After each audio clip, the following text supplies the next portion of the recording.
Hello गोदान भिडिअआव नोंथांमोनखौ खुलुमहरनाय जासिगोरबाय बेरा बाजारनि गारिया लासै सालायब्रा बाजाराव थांनो नागिरदों दिनै रौता बाजाराव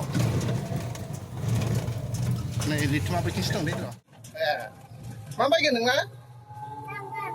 गांगां Kira kan mo bawa ka.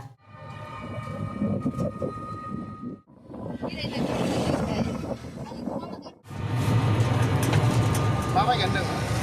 बाजाराव Mama ba ne da yana. रौता टाउन दुर्गा फुजानि पेन्डेल खालामगासिनो दङ दे लोगोफोर बेवहाय सेक्रेड हार्ट स्कुल रौता नै बेयो रौता टाटा टि IIT सेन्टारा बेनो आरो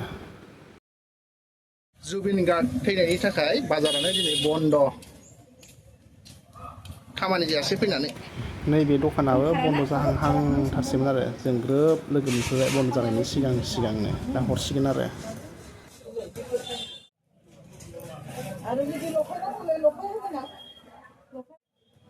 बेयो मा बसुमतारी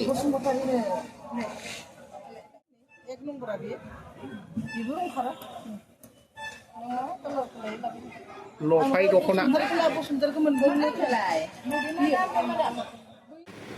नै बेफोरो गासिबो लफाय दख'नानो आरो लोगोफोर लफाय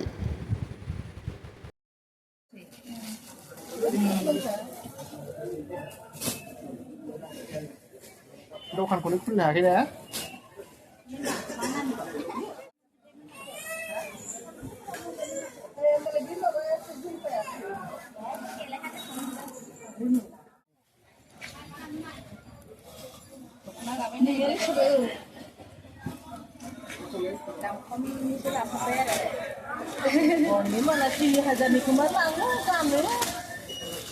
आंनि दामखौ खम खालामथाराबा बायनायानो हायाबा एबार एसे जानाय लोंनाय खालामबाय ज'नो दाउदै साना पकरि फिथा गादोखौनो होनबाय गादो मोनसे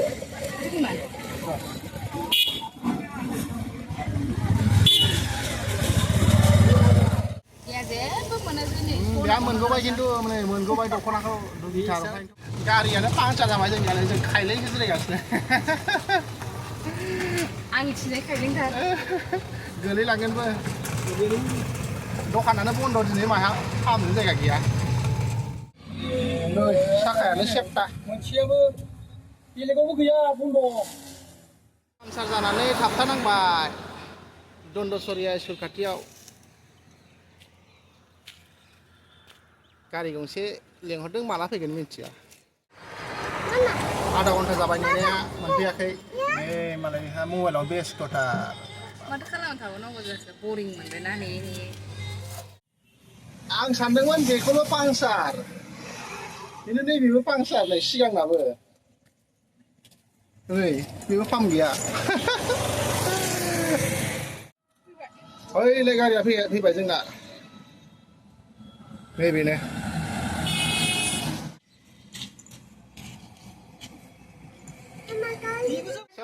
लोगोफोर मोनफैफिनबाय बाजारनिफ्राय बाजार बन्दबाबो दसे बेरायना फैबाय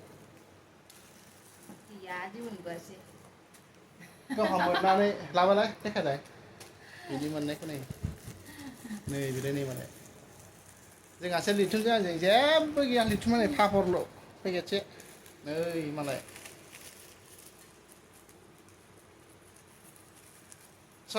दख'नानि भिडिअखौ फेसबुकाव नुगोन दिनैनि ब्लगा बावनो जोब्बाय दे लोगोफोर बाय बाय बाय बाय स्टे टिउन